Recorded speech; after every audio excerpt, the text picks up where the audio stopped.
W 청년부 여러분 안녕하세요. 월 다섯째 주 쉐어링 가이드 영상을 시작하도록 하겠습니다. 오늘 말씀은 지난 수요일 큐티 본문이었던 출애굽기 22장 1절부터 15절까지 말씀을 그 내용으로 하고 있습니다. 하나님께서는 이스라엘 백성을 애굽에서 인도하신 다음에 그들을 목적지, 하나님께 예비하셨던 목적지인 적과 꿀이 흐르는 땅 가나안으로 인도하시죠. 그런데 하나님께서는 바로 이들을 가나안으로 인도하지 않으십니다. 지도를 또 보게 되죠. 보시면은 이들이 있었던 곳은 이 이집트의 뭐랄까요, 동북쪽 지역에 이들은 거주하고 있었어요. 이곳 가운데 가나안을 가려면 바로 이 홍해를 건넌 다음에, 아카바만에서 건넌 다음에 바로 가나안으로 이렇게 북쪽으로 갔어야만 했죠. 하지만 하나님께서는 이들을 가나안으로 인도하실 목적을 가지고 계시면서도 먼저 이들을 남쪽으로 인도하십니다. 그래서 가장 먼저 이들이 가게 되는 것이 2달 만에 도착하게 되는, 지난주 이야기했었지만 이 시나산이었습니다. 시내산은 하나님께서 모세를 처음 만나셨던 산이죠. 호렙산이라고도 합니다. 이곳 가운데 무엇을 하시는가? 하나님께서 이스라엘 백성과 언약을 체결하십니다. 그래서 이들이 하나님의 백성이 되게끔 하시는 것이죠. 언약의 내용은 아주 단순해요. 하나님과 이스라엘 백성이 서로 간에 이 계약을 체결하게 되는 것인데 서로에게 이 책임, 의무를 가지게 되는 것입니다. 이스라엘 백성은 하나님의 뜻에 순종해야 했고요. 하나님께서는 그들에게 이 보호와 이 통치를 해 주셔야만 했었던 것입니다. 그래서 하나님의 이 뜻이 우리 가운데 이루어진 건 이중적이라고 볼 수 있어요. 이스라엘 백성이 주신 그 율법 자체가, 하나님의 뜻 자체, 이 언약의 말씀 자체가 그들에게 너무나 안전하게 하는 이런 하나님의 그 질서를 담고 있는 그런 규정들이었어요. 그것대로 사는 것이 그 삶을 온전하게 하는 게 있죠. 첫째로. 하지만 또 하나, 그렇게 하나님의 뜻에 순종하여 단지 기계적으로 그것을 따라만 사는 게 아니라 정말 하나님의 뜻을 따라 살아갈 때, 그분께 순종하는 삶을 살 때 하나님께서 정말 그들 가운데 그들의 백성, 하나님께 순종하는 백성에게 임하시고 그분의 통치 은혜를 그들이 경험할 수 있게 도와주신다는 것입니다. 그래서 이스라엘 백성이 바로 얼마 전까지만 해도 이집트의 질서 가운데서 자칫의 어떤 시스템도 갖추지 않은 채 얼마 전까지만 노예로 있었던 그들이 이 하나님과의 언약을 통하여서 하나님의 백성으로 거듭나게 되고 이 광야 생활할 뿐만 아니라 장차 가나안을 다스릴 수 있는 사람들이 될 수 있도록 하나님께서 이들을 준비시켜 주셨던 것입니다. 그래서 여러 가지 이 언약의 말씀들이 있는데, 그래서 이 20장부터 23장까지가 이 언약의 내용들을 담고 있어요. 그 가운데 이번 본문 22장 1절부터 15절은 어떤 내용을 담고 있는가? 이들의 이 삶 가운데 절도와 관련된 문제가 일어났을 때, 또는 누군가에게 물건을 이렇게 맡겼다가 문제가 발생하는 경우, 이게 다, 전체로 보면 이 절도죄의 범주에 속하는 일들이라고 볼 수 있습니다. 이것에 대해서 어떻게 처벌하는가에 대한 이야기를 다루고 있습니다. 그래서 되게 세세하게 여러 가지 예외적인 상황들에 대해서 여러 가지 하나님께서 이것에 대해서 어떻게 해야 될지 하나하나 세세하게 말씀을 해주시는데요.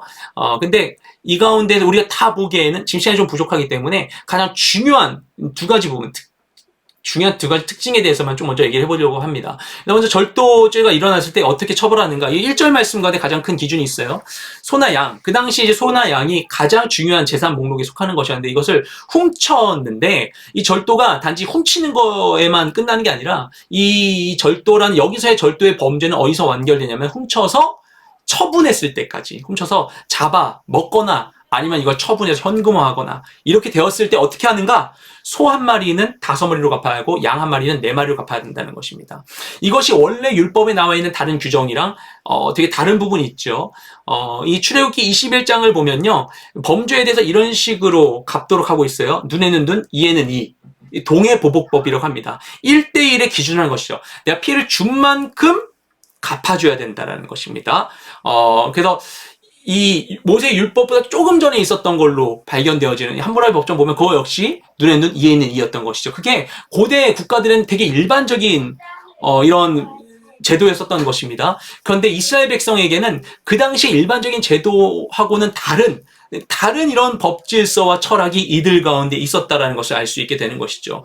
그럼 왜 하나님께서는 이와 같이 이들에게 다른 기준의 이 법을 적용하고 계신 것인가? 그리고 왜 그 다른 물건에 대해서 소는 더 많이 갚아야 되고 양은 더 적게 갚아야 되는 식으로 이렇게 하고 계시는 것인가? 이것을 통해서 이 소와 양의 이 배상하는 기준이 다르다는 걸 통하여서 이것을 왜 하나님이 이런 제도를 내리셨는지에 대한 그 의도를 우리가 이해할 수 있습니다. 왜 그런가 하면 이 절도를 했을 때 소를 훔치는 것은 양을 훔치는 것에 비해서, 물론 이것이 어떤 피해자의 정신적인 피해를 보상한다든지 여러 가지가 있겠지만, 그럼 다른 범죄들에 대한 것도 똑같이 적용해야 되거든요. 근데 굳이 여기서는 이렇게 되는 것인가? 그리고 소와 양에 왜 이것을 차이를 둔 것인가? 소를 훔치는 것은 양을 훔치는 것보다 소가 더 힘이 세고 크기 때문에 보다 더 치밀하고 또 대담한 이런 일을 저질러만 했었던 것이죠. 그러니까 소를 훔칠 땐 양을 훔치는 것보다 그 범죄의 정도와 그 양심을 해하는 정도가 더 심했던 것입니다. 그래서 그것에 상응하는 더 많은 처벌을 주셨던 것이죠. 결국 얼마나 우리가 우리 양심에 거슬려서 행했는가, 우리 마음의 이 죄의 정도에 따라서 하나님께서 더 큰 벌을 받도록 행하셨던 것입니다. 그것을 통하여서 하나님께서 벌을 주시는, 이 율법을 통해 벌을 주시는 이유를 우리가 알 수 있죠. 단지 잘못했기 때문에 잘못 지적하려고, 잘못된 벌을 받아야지, 너도 고통당해봐! 라고 해서 하나님께 우리에게 보복하려고, 우리를 막 처단하려고 이것을 주신 것이 아니라, 우리가 이 죄를 깨닫고 이 마음의 짐만큼의 이 해당하는 이 배상을 함으로써 이게 얼마나 악한 것인지를 스스로 깨달을 수 있도록, 우리가 죄로부터 멀어질 수 있도록 이와 같은 이런 배상의 법을 하나님이 정해 주셨다는 것입니다. 그러니까 우리의 죄를 바라보시는 하나님의 관점이 그렇다는 것을 알 수 있게 되는 것이죠. 그게 우리를 향한 하나님의 뜻인 것입니다. 그리고 여러 가지, 이와 관련된 여러 가지 규정들이 나옵니다. 뭐 이렇게 했는데, 아니면 도둑이 들어왔을 때 실수로 도둑을 죽이면 어떻게 되는 것인가, 뭐 그게 낮에 일어났으면 어떻게 되는 것인가, 뭐 여러 가지 규정들이 나오고요. 내가 누군가에게 물건을 맡겼다가 그것을 대신 맡아줬던 사람이 도둑질 당하게 되면 어떻게 되는 것인가, 이런 것에 대해서도 이것이 억울하지 않도록 다양한 규정들을 하나님께 주십니다. 그 가운데 관심 가질 만한 또 다른 부분이 있습니다. 이 무엇인가 하면 10절에서 12절 말씀 함께 읽도록 하겠습니다. 나귀나 소나 양이나 어떤 다른 짐승을 이웃에게 잘 보관해달라고 맡겼는데 그것이 죽거나 상처나거나 아무도 못 보는 곳에서 끌려갈 때는 그 이웃이 남의 물건에 손대지 않았다는 것에 대해 여호와 앞에서 맹세하는 것을 그 둘 사이에 두어야 할 것이다. 주인이 이것을 받아들이면 보상하지 않아도 되지만 그것이 그 집에서 도둑 맞았다면 그는 주인에게 보상해야 한다. 아멘. 이 말씀을 보시면요, 나귀나 소나 양이나 어떤 짐승을 맡겼을 경우, 그 앞에는 물건 맡겼을 경우가 나옵니다. 근데 이 10절부터는 누군가에게 내 재산을 맡기고 어딘가 가는 경우인데, 다른 게 아니라 가축을 맡겼는데 맡겨진 가축이 죽거나 상처나거나, 아니면 이 맡아준 사람이 주의를 기울이지 못한 상황 가운데에서 그 사람의 책임이 확실하지 않은 상황 가운데 누군가가 훔쳐가게 된 상황이 생긴다면, 그러면 이것이 다 죽거나 다치거나 아니면은 그것이 없어진 상황 가운데 그걸 맡아준 사람이 사실은 이제 어떤 책임이 확실하지 않은 상황인데, 이런 경우에도 이 사람이 호의로 맡아줬는데 괜히 이렇게 돼서 덤터기를 쓸 수가 있잖아요. 그런 경우에 구제책이 있는데, 여기서 이 구제책이 좀 독특합니다. 자신이 남의 물건에 손대지 않았다는 것에 대해서 어떻게 하는가? 여호와 앞에서 맹세하는 거예요. 그 원주인이 왔을 때 원주인에게 하나님께 맹세하는 거예요. 내가 훔치지 않았다라고 맹세하는. 그런데 원주인이 그래? 네가 그렇게까지 했어? 라고 받아들여주면 그것에 대해서 보상하지 않아도 된다. 책임을 지지 않는다라고 이야기하고 있는 것입니다. 어떻게 보면 너무 쉬운 거 아니야? 어떻게 믿고 그냥 그렇게 얘기하고 넘어가면 되는 거 아니야? 라고 생각할 수 있어요. 그런데 여기서 맹세한다는 건 어떤 거냐면요, 내가 그것이 내 말이 거짓말이라면 하나님께 저주를 받을 수 있다라는 그런 각오의 결단을 하는 것입니다. 근데 어떤 상황이에요?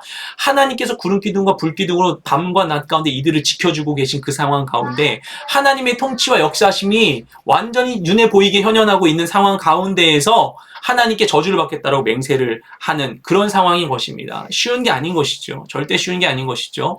그죠? 근데 그렇게 함으로써 어떻게 하는 것인가, 하나님께서. 그러니까 인간의 법은 어쨌든 간에 허점이 있을 수밖에 없거든요. 아무리 어떤 막 제도를 엄청나게 이렇게 다 보완을 하고 과학적인 수사를 동원한다 할지라도 그래도 증거 불충분으로 인하여서 제대로 상황을 파악하지 못하는 경우가 너무 많이 있어요. 최근에 있는 사건들 가운데 그런 일들이 있죠. 그렇죠? 그런 상황들 가운데 정말 당사자밖에 사실을 알 수 없는 상황 가운데에서 어떻게 이것을 처벌할 것인가. 인간의 방법으로 그거에 대해 정말 손댈 수밖에 없거든요. 근데 이것을 보면 이 가운데 분명히 그런 상황일지라도 하나님은 모든 것을 알고 계시다라는 것. 하나님께서 이 상황에 대해 인간의 힘으로 충분히 처벌하지 못할지라도 하나님께서 아시고 반드시 이것에 대해 갚아주시라는 그 믿음 안에서 이 맹세를 하도록 하는 것입니다. 그렇죠? 그리고 이 맹세하는 것, 이거 인간이 준 제도 아니에요. 사람들끼리 너 그러면 하나님께 맹세해봐, 이게 아니에요. 하나님이 주신 규정이거든요. 정말 그게 맞다면 너는 맹세하여라라고 하나님이 주신 규정인 것입니다. 그죠? 더 무서운 것이죠. 그죠? 한번 그게 맹세해봐라. 하나님이 주신 규정인 거예요. 그렇게 함으로 인하여서 우리 가운데 이루어진 모든 사건들도 하나님의 통치 가운데 그분의 주권 안에 그분의 시선 안에 있다는 걸 우리가 인정하게 되는 것입니다. 이 모든 걸 통해서 우리가 알 수 있는 게 있죠. 하나님 우리 삶의 문제, 세세한 문제들, 작은 갈등들과 작은 범죄까지도 관심을 갖고 계시고 그 가운데에서 얼마나 우리가 공평과 정의를 따라 판단하고 행하고 정말 그 가운데 억울한 사람이 없도록 하는 것이 얼마나 중요한가를 얘기해 주는 것이에요. 근데 이 전체적으로 이것은 무엇을 담고 있습니까? 이건 단지 그 생활 규범이 전부가 아니거든요. 하나님과의 언약이에요. 이걸 지키면 너희는 내 백성이 된다라는 거예요. 이걸 지키면 이 지키는 것 자체가 하나의 백성으로서 그분에 대한 경배 행위가 될 수 있는 거예요. 우리가 우리 삶의 자리 가운데에서 악을 행하지 않는 것, 그죠? 선을 행하는 것 또한 이 가운데에서 어떤 불의의 피해자가 나오지 않도록 공평하게 정의롭게 이것을 판단하고 이것에 대해서 조치를 내리는 것이 우리와 하나님의 관계를 결정짓는 중요한 행위가 된다는 것입니다. 하나님 우리 삶에 관심이 있으실 뿐만 아니라 우리 삶을 통해 영광 받으신 분이시라는 것 잊지 않고 삶의 모든 자리 가운데 주님과 동행하는 우리 모두가 되시기를 주님의 이름으로 축복드립니다.